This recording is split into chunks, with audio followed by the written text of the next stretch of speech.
Thaina matam amagi warini loija leibak kauba achauba leibak ama leirami leibak adugi manungda lairaba yum amada Mamaton na thina nauyokpiba leisabi ama leirami nongmagi numit amani Mamaton sakhina Poinu Leimada asumna hairami hey loibi jingda jasi aina ne pamel singja yanduna kokthong ani thamlambani madu laurusi aduga ne uchal khara su yalake midangda mai thana naba Poinu Leima pungkak charokpa matamdagi Mamatongi Sareida yamna wana injaduna punsi adu yamna wana leirakhibani waringagi mathak aduda mahakpu hekpokpiba panthau mapa adusu leikidabani hojikti leisabi mapung phare jenglo sakso thoina henna ningthijarami jing taba lambi aduda mama macha anido makhong khongthang kanna thangduna chatlami sakhina hairai nakhong adubu khara thuna thangba haitabro nangbo numit asita sinkibana hargani ko prop lao jingdu yawraduna sakhina uchal panbi amabu hana yalami aduga Poinu Leimana jing adugi nakalda laikhriba lambi amada asum chatlami lambi aduda chatna karigino khangdana machindagi nungsiba suramada khonthok naina isai ngangduna saglaklami jinggi khunu khongjombi tamgi hangoi mikuppi bombi nahakti ichoi babu jikla tingri gum lawon bara kharagum mikup hen barani jikla nangna paikrabada bombi kaya kakngaunari pamu balang lo thokpiro loidam matam yaudri bara asuk phajana khonthang naina sakpa isai asibu jingi lambi aduda kara jangsilaga hauriba yurai ukhong makhongda manam nga duna pothariba konungi laloi hanjaba oiriba pakhang nongdambana tarami aduk phajaba nupi amagi nungsiraba khonjel adubu tabada waramba masa pumba adu kaukhirami mamit mana singduna khonjel adugi khudung liba horaklami upal adugi makhong waidana konungi lanmi kharana popta duna pothaduna leiri nongdambadi makhong khongthang adu thangduna isai sakliba adugi khudung lirakli asum lirakpana chingya lambi adugi nakanda nupi amakhakna phamduna nungsina isai saklibadu urami nupi adubu ubada khali mahak oiri asuk nungsiba khonjelda isai sakliba sede manakta hekta changsinduna mahaki maming matha hanglaki ase khanduna nupi adugi manakta changsinduna matungda leplaplammi aduga asumna hairami isai saklibi khonaubiyu nangi isai se onthokna phajakri tariba makhai supen banaidre asuk phajaba isai di pokngaidagi su takhidre isai saklibi nuja nangbu kanan phamduna isai saklibi Poinu Leima adu pakhang mahaki yawa khonpham tabada ikai nungsi yanarami mamai adu onthoktuna ikai ba khanglami nongdambana amuk hairai aigi koloi minglena nongdamba kawi ijalgi so hayudana jinglo sakhangnasi Poinu Leima amuk khomlodrabaso marol thoktabini haikini khanduna tapna khomlai nachal aigi koloi mingna Poinu Leima haina kawi o ming su phajai khonjel su phajai jinglo saksu soidana phajaramgani ponjingbi hangoina khongba makhol manba khonjel sibu phajai haibadi langani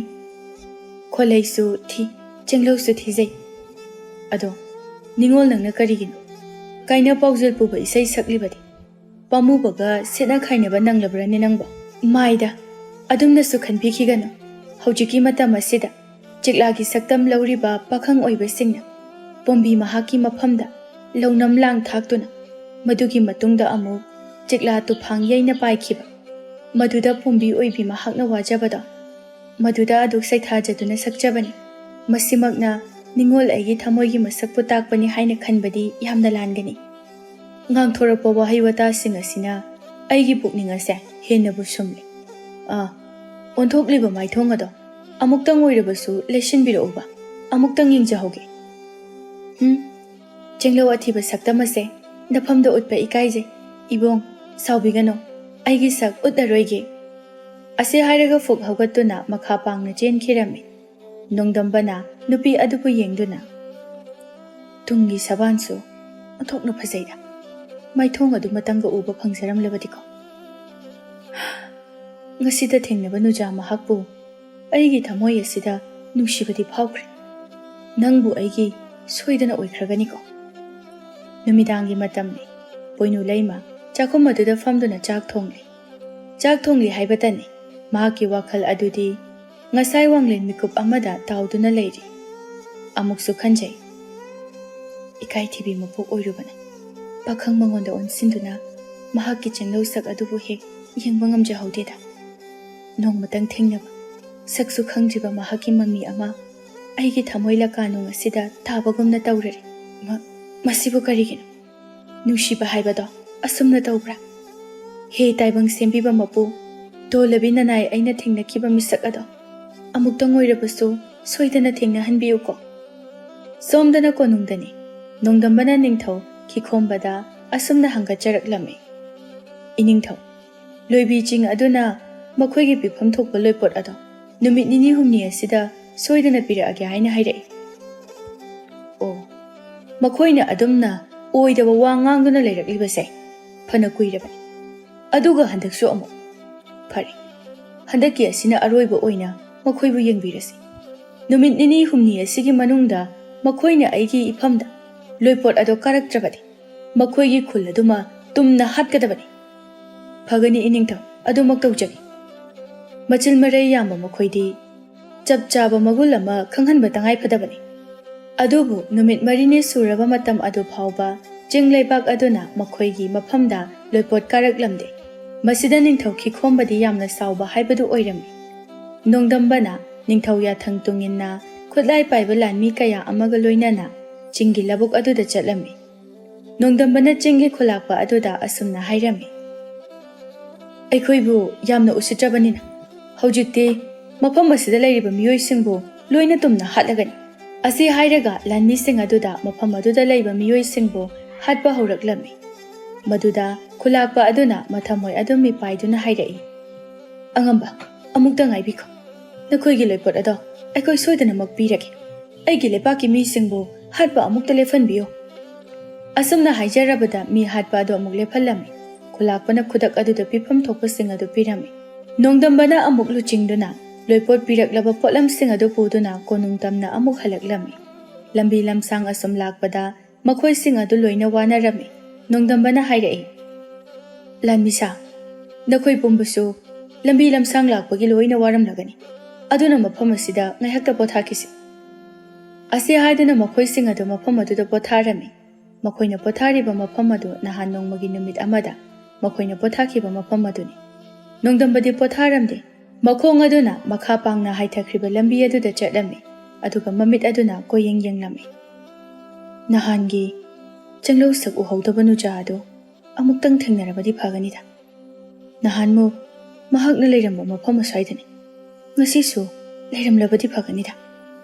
Ase khanduna makong adu thangduna khara makhai changselakpada chingkhongdagi khara haitharaga nupi amakhakna pamel singja yanduna leiribadu urami. Ada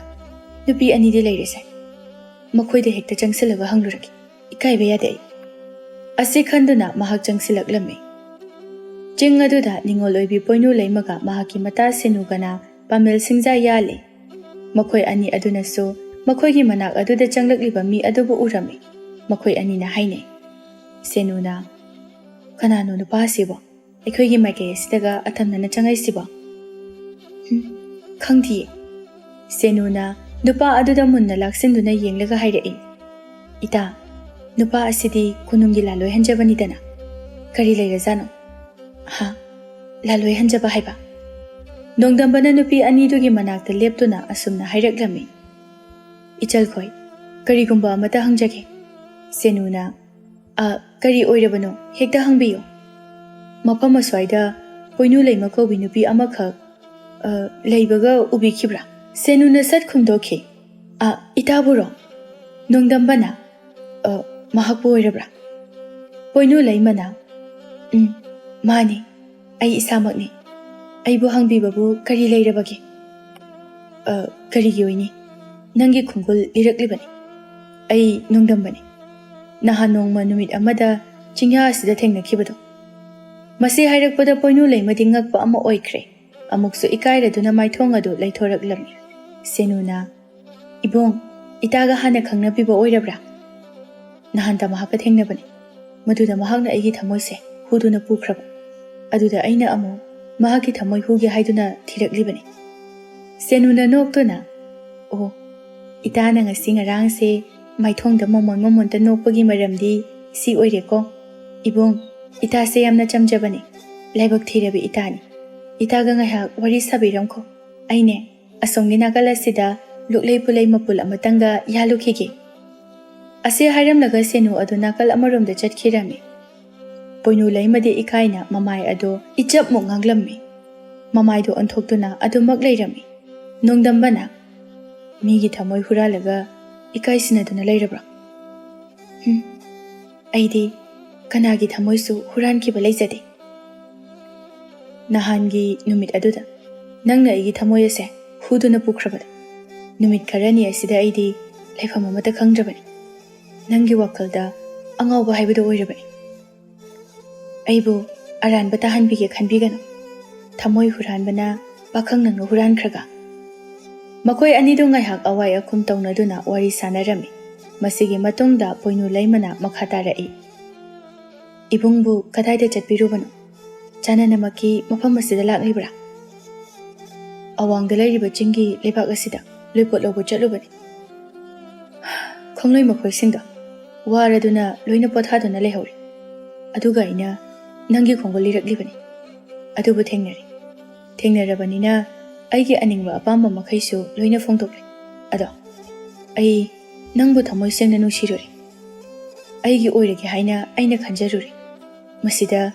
ꯅꯪꯕꯨ ꯀꯔꯤ ꯍꯥꯏꯅꯤꯡꯕꯒꯦ ꯃꯋꯥꯍꯩ ꯈꯨꯟꯐꯝ ꯇꯥꯕꯗ ꯅꯤꯡꯉꯣꯜ ꯑꯣꯏꯕꯤ ꯃꯍꯥꯛꯀꯤ ꯊꯃꯣꯏꯗꯤ ꯇꯅꯤꯛꯂꯦ ꯇꯞꯅ ꯈꯨꯝꯂꯛꯏ ꯅꯤꯡꯉꯣꯜ ꯃꯄꯣꯛꯇ ꯄꯣꯛꯂꯨꯕꯅ ꯆꯥꯅꯤꯡꯕ ꯇꯥꯎꯖꯤꯡ ꯍꯩꯔꯥꯡꯁꯨ ꯏꯅꯤꯡꯇꯝꯅ ꯆꯥꯖꯕ ꯐꯪꯖꯗꯦ ꯆꯥꯅꯤꯡꯂꯕꯁꯨ ꯆꯥꯅꯤꯡꯗꯕ ꯁꯥꯗꯨꯅ ꯈꯪꯖꯩꯗꯣ ꯃꯇꯧ ꯑꯗꯨꯒꯨꯝꯅ ꯑꯗꯨꯗꯤ ꯌꯥꯔꯦ ꯍꯥꯏꯅ ꯂꯧꯔꯒꯦꯀꯣ ꯑꯃꯨꯛꯇꯒ ꯊꯥꯕꯤꯈꯤꯅꯨ ꯑꯗꯨꯉꯩ ꯀꯦꯒꯦ ꯑꯉꯝꯕ ꯄꯨꯔꯦꯝꯕꯅ ꯀꯕꯨꯏ ꯁꯂꯥꯡ ꯆꯤꯡꯁꯥꯡꯗꯒꯤ ꯂꯣꯏꯄꯣꯠ ꯄꯨꯗꯨꯅ ꯂꯥꯛꯄꯗ ꯆꯤꯡꯌꯥꯒꯤ ꯂꯝꯃꯈꯥꯡꯗ ꯈꯣꯏꯃꯣꯝ ꯂꯥꯏꯔꯦꯝꯕꯤ ꯃꯍꯥꯛꯀ ꯊꯦꯡꯅꯗꯨꯅ ꯑꯄꯥꯝ ꯅꯨꯡꯁꯤ ꯄꯣꯛꯅꯈꯤꯕꯗ ꯆꯤꯡꯉꯨ ꯅꯣꯡꯗꯝꯅ ꯀꯟꯈꯤꯕꯅ ꯃꯇꯝ ꯈꯔ ꯁꯦꯠꯅ ꯈꯥꯏꯅꯍꯟꯈꯤꯕꯗꯣ ꯃꯗꯨꯕꯨ ꯅꯤꯡꯁꯤꯡꯕꯤꯌꯨ ꯃꯇꯧ ꯑꯗꯨꯒꯨꯝꯅ ꯑꯩꯗꯤ ꯈꯛ ꯄꯥꯝꯖꯗꯦ ꯅꯨꯡꯁꯤ ꯁꯩꯍꯧ ꯋꯥꯔꯤꯗꯤ ꯉꯁꯤꯒꯤ ꯅꯨꯃꯤꯠ ꯑꯁꯦ ꯃꯇꯥꯡ ꯆꯥꯗꯦ ꯃꯇꯥꯡ ꯆꯥꯕ ꯅꯨꯃꯤꯠ ꯑꯃꯗ ꯑꯣꯏꯅ ꯄꯨꯔꯦꯝꯕ ꯃꯍꯥꯛꯅꯁꯨ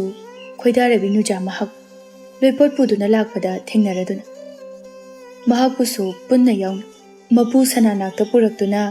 ꯂꯩꯔꯣꯡ ꯂꯥꯏꯗ ꯀꯠꯄꯒꯨꯝ ꯀꯠꯀꯦ ꯈꯟ ꯂꯩꯔꯥꯡ ꯂꯩꯃꯟ ꯈꯨꯟꯖꯒꯤ ꯅꯤꯡꯗꯨꯅ ꯀꯠꯂꯕꯗ ꯂꯩꯃꯟ ꯈꯨꯟꯕ ꯐꯪꯈꯤꯗꯕꯗꯣ ꯃꯗꯨ ꯄꯨꯝꯕ ꯑꯩꯁꯨ ꯈꯪꯏ ꯑꯗꯨꯅ ꯅꯤꯡꯉꯣꯜ ꯅꯪꯕꯨ ꯑꯩꯅ ꯄꯨꯕ ꯇꯥꯔꯕꯁꯨ ꯄꯥꯈꯪ ꯑꯩꯒꯤ ꯃꯣꯡꯕ ꯏꯔꯥꯟꯌꯥꯏꯗ ꯑꯣꯏꯅ ꯁꯣꯏꯗꯅ ꯄꯨꯒꯅꯤ ꯃꯗꯨꯗ ꯅꯪ ꯀꯔꯤꯁꯨ ꯆꯤꯡꯅꯒꯅꯨ ꯆꯤꯡꯒꯣꯏꯔꯤꯕ ꯋꯥꯐꯝ ꯑꯗꯣ ꯑꯣꯟꯅꯔꯦ ꯋꯥꯐꯝ ꯑꯗꯣ ꯃꯇꯥꯡ ꯆꯥꯗꯦ ꯀꯣꯟꯅ ꯈꯟꯅꯁꯤ ꯑꯩꯗꯤ ꯅꯪꯕꯨ ꯄꯨꯔꯒꯅꯤ ꯄꯥꯈꯪ ꯏꯔꯥꯜꯌꯥꯏꯗ ꯅꯪꯕꯨ ꯅꯨꯡꯉꯥꯏꯅ ꯊꯝꯕꯤꯔꯒꯦ ꯑꯣꯟꯅꯔꯦ ꯏꯇꯥ ꯁꯦꯅꯨꯗꯨꯕꯨ ꯀꯗꯥꯏ ꯌꯧꯈ꯭ꯔꯕꯖꯥꯠꯅꯣ ꯑꯩ ꯑꯃꯨꯛꯇ ꯌꯦꯡꯂꯨꯈꯤꯒꯦ ꯅꯣꯡꯗꯝꯕꯅ ꯄꯣꯏꯅꯨ ꯂꯩꯃꯒꯤ ꯈꯨꯗꯥꯡ ꯑꯗꯨꯕꯨ ꯆꯦꯠꯅ ꯐꯥꯔꯝꯃꯤ ꯑꯗꯨꯒ ꯃꯈꯣꯡ ꯈꯣꯡꯊꯥꯡ ꯑꯗꯨ ꯊꯥꯡꯗꯨꯅ ꯆꯠꯂꯝꯃꯤ ꯄꯣꯏꯅꯨ ꯂꯩꯃ ꯎꯄꯥꯏ ꯂꯩꯇꯦ ꯊꯃꯣꯏꯅꯨꯡꯗꯗꯤ ꯈꯣꯏꯗꯥꯔꯨꯔꯕ ꯀꯧꯕꯅꯤꯅ ꯑꯗꯨꯃꯛ ꯏꯟꯅꯗꯨꯅ ꯆꯠꯂꯝꯃꯤ ꯅꯣꯡꯗꯝꯕꯅ ꯄꯣꯏꯅꯨ ꯂꯩꯃꯕꯨ ꯑꯁꯨꯛ ꯊꯨꯅ ꯑꯃꯨꯔꯛ ꯑꯅꯤꯔꯛ ꯊꯦꯡꯅꯕꯗ ꯉꯥꯏꯔꯤꯉꯩꯗ ꯂꯧꯔꯤꯕꯒꯤ ꯃꯔꯝꯗꯤ ꯃꯍꯥꯛꯀꯤ ꯃꯃꯥ ꯑꯗꯨ ꯌꯥꯝꯅ ꯀꯟꯅ ꯅꯥꯗꯨꯅ ꯂꯩꯔꯝꯃꯤ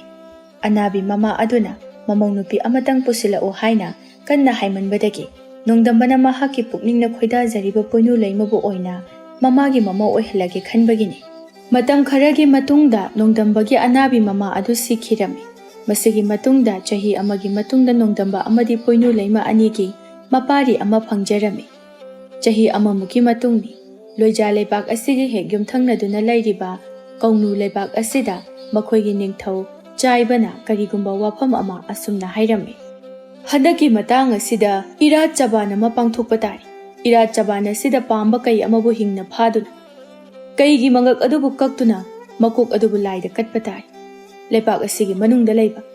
ꯆꯤꯡ ꯑꯁꯤꯒꯤ ꯃꯔꯛꯇ ꯃꯇꯝ ꯀꯨꯏꯅꯒꯤ ꯃꯃꯥꯡꯗꯒꯤ ꯂꯩꯔꯛꯂꯕ ꯃꯄꯥꯡꯒꯜ ꯀꯟꯕ ꯁꯥꯍꯤꯡ ꯆꯥꯕ ꯑꯆꯧꯕ ꯀꯩ ꯑꯃ ꯂꯩꯕꯅꯤ ꯃꯗꯨꯕꯨ ꯑꯣꯏꯅ ꯐꯥꯗꯨꯅ ꯀꯠꯁꯤ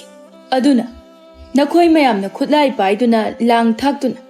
ꯀꯩ ꯑꯗꯨꯕꯨ ꯅꯨꯃꯤꯠ 5ꯅꯤ ꯑꯁꯤꯒꯤ ꯃꯅꯨꯡꯗ ꯉꯝꯅꯅꯕ ꯐꯥꯔꯣ ꯑꯩꯒꯤ ꯑꯍꯛꯄ ꯌꯥꯊꯪꯅꯤ ꯁꯅꯥ ꯅꯤꯡꯊꯧꯒꯤ ꯌꯥꯊꯪ ꯐꯪꯂꯕꯗ ꯂꯥꯟꯃꯤꯁꯤꯡ ꯑꯗꯨ ꯃꯈꯨꯠꯇ ꯈꯨꯠꯂꯥꯏ ꯆꯦꯠꯅ ꯄꯥꯏꯅꯗꯨꯅ ꯂꯣꯏꯕꯤ ꯆꯤꯡꯅꯨꯡ ꯆꯪꯗꯨꯅ पांबा अदुबु थीबा हौरक्लम्मि मखोय मयाम चंगदुना असुम लेप्तना थीरकपदा अचौबा पांबा कई अदो नरक अमदा थेंगनरम्मि इताउसा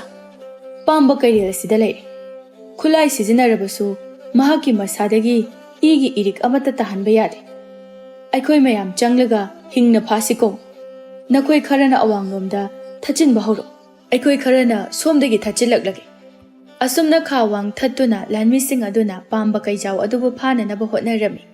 पांबा कईजाव महाकसु ताइबांग सदानबसिंगना महाकपु थचिनख्रे फाननबा होटनरगले हाइबिसि खंगलम्मि अदुबु सदानबा मयाम यामबना महाक मथंता मुक्नरुबदा थवाई थाबा नत्तना करिसु कानबा लैररोय खंदुना मथ्वाई हिंगननबा मफम अदुदगी कन्ना चेंथोखिरम्मि लानमिसिंग अदु कई अदुना चेनख्रिबा अदुगी मतुंग इनदुना तानरम्मि अदुबु कई अदु खोंगलै यांगना चेंदुना लेपाक अदुगी ngमखै परिंग अदु लानथोक्तुना युमथंगनबा लेपाक अदुदा चंगसिनखिरम्मि असुमना तौरबदा मखोय सिंग अदु पांबै करिमता लैरमदे अदुमा कोनुंग तमना हलकपा तारम्मि कोनुंग यौरदुना मनाय नुपा अमना असुमना निंगथौदा हंकटलम्मि इनिंगथौना ताकपीबा कई अदो अखोयना थेंगनरदुना फाननबा होटनबदा कई अदु चेनखिदुना लेबाक वांगमा लानसिनख्रे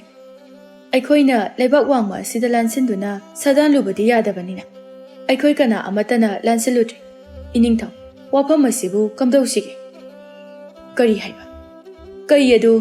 लेबाक वांगमदा लानसिनख्रे हाइबा कई अदु फाबा ngमद्रबदि अइना पांथोकदौरिबा इरात चबान असिदि कमदौबा तारि यैथोक यैसिन तौबा तोकपा याबसु नथे ओ ओंथोकना लुगदौरिदा निंगथौ अदु नुमित खरनिदि मथ्वाई यामना वाना लैरम्मि अदुबु इरात चबानगी नुमित अदुदि सुपनतगी कोरौ सिंगबुन हुमनि तंगाई सिलक्लबनि मसिदा निंगथौना अमाइबी नुपी अमगा तानादुना करी करम्बा थबक तौबा याबगे हाइना खलम्मि अदुना कोनुंग अदुदा अमाइबी नुपी अमबु कौरम्मि का अमदा निंगथौ चाइबगा अमाइबी नुपी अमगा फमलि निंगथौना माइबी अदुगी मफमदा ओइरिबा वाफमसिंग अदु लोइना तमलम्मि मदुदा माइबी नुपी अदुना असुमना खुमलाई फरे अदुदी लाइगी मपाव अमुक्तंग लौरगा येंकिसि थौरम असिदि तोकपा यैथोकपसु याबा नते करी पोसकना महुत मरिंग सिनबगे हाइबदो येंगलसि अमाइबी असिना ममित चजेट उइसिंदुना खोयुम मपाव लौरम्मि मदुगी मतुंगदा निंगथौदा असुमना हाइरम्मि इनिंगथौ कई अदुगी मकोक्तो हंदकी इरात चबान असिदा कटपा ngमलोइदौरि कई अदो कनानासु फाबा ngमलोइदौरि कई अदुगी महुत्ता कई अदुना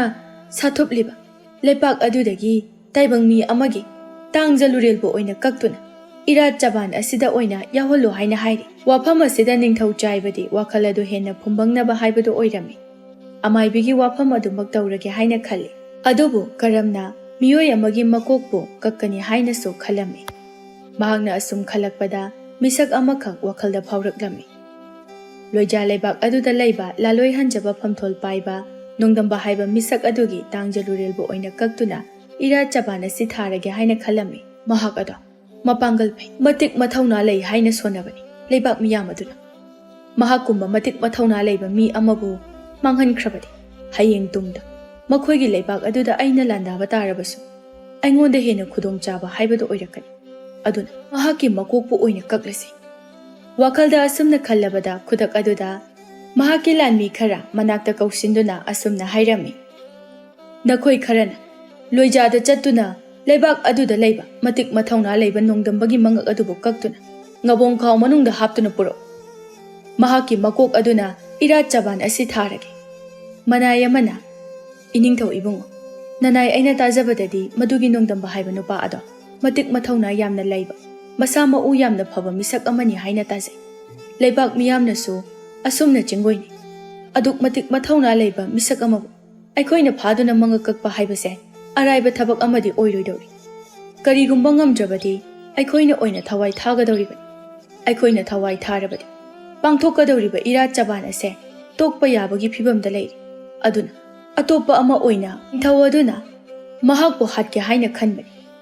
अदुबु फरे ngमलोइदबा थबकपु पांगलुबगी करिसु कानर मदुगी महुत्ता महाकी तालोय अदुगी मकोक अदु कगलो महाकसु मसाना उकाइना मैचाकना अंगाउबा हाइबदो ओइजक्रसन मदुमदि ननाय अखोइना पांथोकपा ngमजगनि मखोय अनिदि हौजिकसे हकचांग पोनख्रांग अमता ओइख्रबनि महाकी तालोय अदुबु हाटपा हाइबसे mahakpo hatpaga chap manarabani magi nupigi tangjalurelbo oina kaktuna soidana pujaraklage asumna wakhanaduna laikre somdana loja lebak adudani macha apikpa chenbi Poinu Leimana macha pisak adubu phamungda sumlamduna yumthangnabagi mane amaga loibi chingda chattuna loklei pulei yalami makoina leiriba ching aduda yumthangnaba leibaktagi changlakhiba tamthiba sahing chaba kaijawadu suleirami taibang minam phanglakpa aduda mamai adu thangkatuna koyeng yenglami aduga manaton sunganglami umang manung aduda pamba kaina ngangbagi makhol aduda mafam aduda leiriba miyoi kharana taba yaurami Poinu Leima su taraduna hai ine umang manung asida pamba kaijaw ama leiba mali kaina ngangbagi makhol ama tai hoine Poinu kai leiba mali yengoi mafam asida aikhoi kuina leitharagomsi lao mafam aduda leiramba miyoi khara adu kai adubu kiduna mayum tamna chena khirami konung aduda chingda pamba kaijaw ama leihore haina pau santoklami sadanba kharana kai adugi khongul lirami khongul liraduna sadanba amana ningthauda asumna hairami iningthau aikhoigi leibak asida leiriba pamba kai asidi aikhoigi natte yumthang leiba leibak tagini yumthang naba leibak tagini haiba phare khoigidi makhoina phagadabani makhoi laklaga phajarasan asumna kai aduna chinga duda leibana mafam aduda kana amata changnaramde nongmagi numitni nongdambana magi nupibu yengduna asumna hairai isano nasabi aiha konung karugi pamba kai ama leiriba asigi matangda anagadaba wa mayam ama leiri isabi bungo ngasi kauba nong asidadi yum asidagi wai amata thangdoktuna chatpikhigano adumak yum asida lengdana leibiyo karigino nangna adumaina hairibabo nasangamjabro nangbo madugi nate ngarang aigi khomlen manglan chada nangse khangu thakta yaibi thawai thaduna leirami aihaki manglan yamna nungairamde e mangi wa oire mangi wabu taibangda chanana thokani haiba leibrane mado makumang ni haina khanto kaisu tawreida ne yamna thuna halaknaba honagi ase haiduna magi nupina khamba adubu yadaduna chatkhirami Poinu Leimana mapu mahaki mafamda haijarami he taibang sembiba mapu ipuruiba mahaki mafamda karisu asoi angam nanghanbigano ko mangonda phangadaba khudong thiba pombada aingonda oina pinabi somdana kaunu leibak adudagi lanmi taret ama loiza leibak aduda changlaklami nongdambagi mayum tamna laklami makoina asam lakpada lambi aduda nongdambabu thengnarami nongdambabu ubada makoi pumba adu akiba phaungnarami tumina matai amada thaidoktuna chatlami nongdambanasu nupa makhoi taret adubu uraduna mabukningda asumna khalami masida lakliba nupa singase aina amukta ukhidri makhoi asibu leibak asigi mi oiraba jalane asumna chingnana aduma konung tamna chatlami kaunu leibak ki lanmi taret adu asum lakpana nongdambagi mayum yaurami aduga kaurami yum asibu kana leibage mapalda amukta thokpiro Poinu Leimado mapanda thoraklami mapala da masak khangdaba nupa khara leptuna leirambadu ubada masadu pakhatpa amadi phaurami ibungsing kana hangbibano nupa amana nangbo hatpa laklibani nangbo nakok adu kaktuna ngabong khaw manung asida namsinduna pukhi haina laklibani wafam asida Poinu Leimadi masa adu swai laukirami lakliba miyoi sing aduna mahakpu soidana hatkhirgani haibasu khanglami adubu mahaki mapuroiba adusu konungda kakhibada mangairi halakadabasu yamna watlabasu watna ngaiba namre yenge haina khalladuna nupasing aduda asumna hairami ibungsing na habibado nachal aina yazare nachal aigi tangjalurel ase kakpiyo adubu ibungsing se lamsang lakpagi yamna wanasu ure aduna nachal aina karino khara thaurangjage masibo hana chabiko wafam asida nupasing adusu loina yaraduna imungda changduna phamlami Poinu Leimana mai haugatuna chapu amada ising haptuna nung haptuna phutlami aduga wanglei asungba leiribasing adusu khara puthoktuna nupasing aduda pithaklami ibung taret se nachalna semba wanglei ayakpani masibu thaklaga ngayak pothabi nachalna pan phusari